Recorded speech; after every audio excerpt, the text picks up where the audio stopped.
Welcome back to Minnesota is Russ. So this is our 1999 Chevy Suburban. So it's only a half-ton, two-wheel drive. So only got 5-bolt hubs. So we put some wider wheels on it from that Suburban over there, that one. And then so it has 235,000 miles on it. The tranny's a little iffy, but it's like a 4L60 or whatever.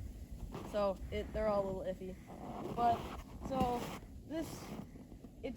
the engine's good, but it needs some work with the steering is a little off. I remember that.